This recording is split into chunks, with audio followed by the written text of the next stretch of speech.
विधानसभा भेजने का काम किया है, उससे ज्यादा बेहतर तरीके से एडवोकेट नीलम कुशवाहा जी आपके लिए काम करेंगे। उत्तर प्रदेश राज्य में जब हमारी बहन जी की सरकार बनी, बहुजन समाज पार्टी की सरकार बनी,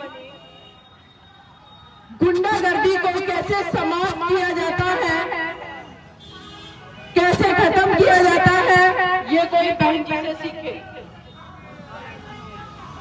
आपके हमारे घरों की बेटियां बहुत काबिल हैं। किसी भी फील्ड में जब वो जाती है, चाहे वो वकालत करे, चाहे वो डॉक्टर इंजीनियर बने, चाहे वो साइंटिस्ट बने, चाहे वो राजनीति में आए, हमेशा अपने आप को साबित करके दिखाती हैं। और इसका एक सबसे बड़ा उदाहरण उत्तर प्रदेश की 4 बार मुख्यमंत्री रह चुकी हमारी बहन जी है। एक ऐसे समाज से आने वाली बेटी जिसके साथ भेदभाव हुआ, लेकिन जब वो उत्तर प्रदेश की सत्ता पर बैठी, उत्तर प्रदेश राज्य की मुख्यमंत्री बनी, उस बेटी ने प्रूव करके दिखाया, हमारी आदर्श नेता ने प्रूव करके दिखाया कि शासन सत्ता का संचालन कैसे होता है, माफिया कैसे डरते हैं, गुंडागर्दी कैसे समाप्त होती है। इस उत्तर प्रदेश में कानून का राज क्या था, ये बहन जी के शासनकाल से आप सभी लोग जानते होंगे। हमारे वहां बड़े बुजुर्ग चाचा ताऊ सभी लोग खड़े हुए हैं। माफिया थर-थर कांपते थे। इस उत्तर प्रदेश से जब बहन जी की सरकार आती, नेपाल जो भी अगल बगल के बॉर्डर है हमारे देश के, वहां पर ये लोग भाग जाते थे बहन जी के डर के वजह से। शासनकाल इतना लॉ एंड ऑर्डर उन्होंने मजबूत रखा। लेकिन यही बात करें बीजेपी के शासनकाल की पिछले 5 सालों की, हम सभी ने देखा उत्तर प्रदेश का कोई व्यक्ति खुशहाल नहीं है। यहाँ पर मैं देख रही हूँ जितना भी यहाँ पर लोग एकत्रित हुए हैं इस जनसभा में, हमारे युवा भाई खड़े हुए हैं। इतने सारे हमारे उत्तर प्रदेश में जो युवा हैं, जिसको कहा जाता है कि युवा जो है, छात्र नेता युवा, ये किसी भी देश की, किसी भी समाज की, किसी भी परिवार की, उत्तर प्रदेश राज्य की रीढ़ की हड्डी है। रीढ़ की बात की जाती है, रीढ़ है। लेकिन इस रीढ़ को, इस ऊर्जा को, इस ताकत को, इन युवाओं को बीजेपी सरकार ने कमजोर करने का काम किया। नौकरियां नहीं दी है। और ये लोग कहते हैं योगी आदित्यनाथ जी कि युवा काबिल नहीं है, एग्जाम पास नहीं कर पाते हैं। श्री योगी आदित्यनाथ जी से पूछना चाहूंगी, आपने कौन सा एग्जाम पास किया जो आप मुख्यमंत्री बन गए? आप मठ में थे, आप मठ में थे, मठ में। वो तो हमारे भारत के लोगों को मैं कहूंगी कि इतने भावनात्मक, संवेदनशील, इतने काबिल, इतने अच्छे लोग हैं हमारे देश के कि जो भी व्यक्ति थोड़ा सा आगे बढ़ता है उसको पूरा तन मन धन से अपना मान करके शासन सत्ता में बैठा देते हैं। लेकिन ये लोग शासन सत्ता में बैठ के क्या करते हैं? छलावा करते हैं हम लोगों के साथ। और यही इन्होंने हमारे युवाओं के साथ किया है। सबसे ज्यादा मेरा युवा इनकी रैलियों में जाकर के इकट्ठा होकर इनके लिए वोट मांगने का काम किया। लेकिन क्या दिया इन्होंने? 69,000 जब युवाओं के शिक्षक भर्ती की बात आई, इन्होंने घोटाला कर दिया। हमारे युवा 2 साल से सड़कों पर बैठे आंदोलन कर रहे हैं, उन पर लाठियां बरसाते, उन पर गोलियां बरसाते, लेकिन नौकरियां नहीं देते। कहते हैं ये लोग नाकाबिल हैं। नाकाबिल हमारे उत्तर प्रदेश के युवा नहीं, नाकाबिल ये सरकारें हैं, क्योंकि ये हमारे आपके घरों के बच्चों को नौकरियां नहीं दे पा रही है। और अगर उत्तर प्रदेश में वाकई में अगर कोई काबिल मुख्यमंत्री हुआ है अब तक, तो हमारी बहन जी है। जब उनका शासनकाल आया, अपने युवाओं से कहना चाहूंगी, आप लोग इंटरनेट यूज करते हो, एक बार बहन जी के शासनकाल की लिस्ट पढ़ लेना, आप लोग अवश्य पढ़ना। 23 लाख युवाओं को नौकरियां दी थी, 1 लाख सफाई कर्मचारियों की भर्तियां की थी। जो सामान्य कैटेगरी के लोग थे उस पर समाजवादी पार्टी सरकार ने बैन लगा रखा था, रोक लगा रखी थी, उस रोक को हटाया, सामान्य कैटेगरी की भर्तियां भरी, बैकलॉग की वैकेंसी भरी। मैं आज अधिवक्ता हूँ, सर्वोच्च न्यायालय में वकालत करती हूँ। मैंने भी एचएएस का एग्जाम दिया था, जिसको बोलते हैं हायर जुडिशरी एडिशनल डिस्ट्रिक्ट जज बनने के लिए। इंटरव्यू तक पहुंची, कॉन्स्पिरेसी करके, षड्यंत्र करके, वो नहीं चाहते हैं कि शासन सत्ता के अंदर कोई बहुत बोलने वाला, हकदार की लड़ाई लड़ने वाला बैठे।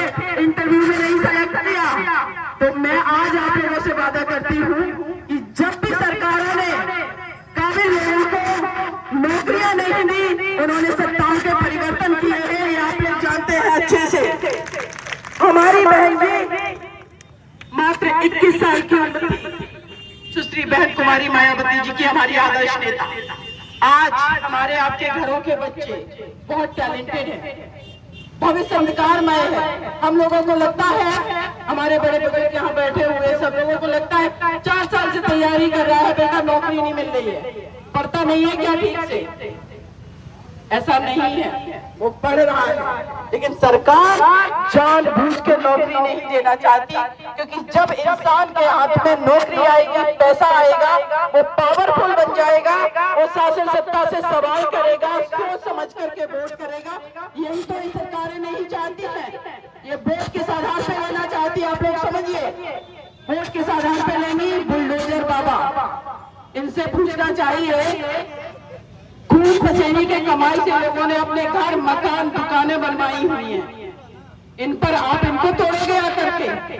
इन बुलडोजर का काम क्या होता है? तोड़ना, गिराना। ये ऐसे करके अपना प्रचार प्रसार करते हैं। कभी 80-20 की बात करते हैं। एक बात सोचने वाली है, जब मेरा भारत का संविधान लागू हुआ 1950 में, उस संविधान की जो प्रस्तावना है उसमें लिखा है, हम भारत के लोग, हम भारत के लोग में इस देश में हिंदू, मुस्लिम, सिख, ईसाई, पारसी, जैन, बौद्ध सारे धर्मों के लोग शामिल थे और शामिल हैं, लेकिन इन्होंने बांट दिया। और सच ये है, इन्होंने सत्ता के लिए बांटा है, लेकिन बाद में आप देखोगे सारे नेता आपस में मिले हुए हैं, सिर्फ आप लोगों ने बंटवारा फूल डाल करके सत्ता में बैठने का काम करते हैं ये। लेकिन हमारी बहन जी का आप लोग भाषण उठा करके सुनना, कभी बहन जी के आप भाषण सुनना, जितना भी अभी वो रैलियां कर रही हैं, या जब से वो शासन सत्ता में आई, कभी भी हमारी आदरणीय बहन जी ने दंगा की बात नहीं की, न जातिगत, न धार्मिक, किसी भी दंगे की बात नहीं की। हमेशा करती है विकास की बात। उन्होंने विकास की बात की और विकास करके दिखाया है, जिसका आप सभी लोग जानते हैं कि क्या उदाहरण है। एक आप लोगों को सच बताना चाहती हूँ, इस देश के अंदर पिछले 1-1.5 साल से किसान आंदोलन हो रहा था दिल्ली में। मैं दिल्ली में रहती हूँ। इस बीजेपी सरकार ने, जहां से हमारे किसान भाई निकलते थे कीले गढ़वादी हाईवे पर, इनको शर्म आनी चाहिए। जो इस देश का अन्नदाता है, उसके लिए ये कीले गढ़वारे गांव में उखड़वा भी रहे थे, क्योंकि इनको ताकत पता चल गई। और आज मैं आप लोगों से यही एक अनुरोध करती हूँ कि इनकी जो बुलडोजर की नीति है, इनकी जो ठोकों की नीति है, इनकी जो 80-20 की नीति है, इन सारी नीतियों का, इन सारे बुलडोजर, इन सारे हथियारों का आप लोग एक ही चीज से जवाब दे सकते हैं। वो हथियार है आपका वोट का अधिकार। एक वोट का अधिकार जो हर पर्सन को मिला हुआ है, ये इतना ताकतवर हथियार है। आप चाहो तो देश के प्रधानमंत्री को सत्ता से बेदखल कर सकते हो, चाहो तो उत्तर प्रदेश के मुख्यमंत्री को भी। आज मैं आप लोगों से अनुरोध करती हूँ, मुझे इस पूरे देश में, मैं जहां जाती हूँ, हर जाति, धर्म, वर्ग का व्यक्ति, माता, बहनें, बड़े बुजुर्ग सब मुझे बहुत मान सम्मान देते हैं। आज एडवोकेट नीलम कुशवाहा जी के लिए मैं आप लोगों से वोट की अपील करती हूँ। 7 तारीख को चुनाव है।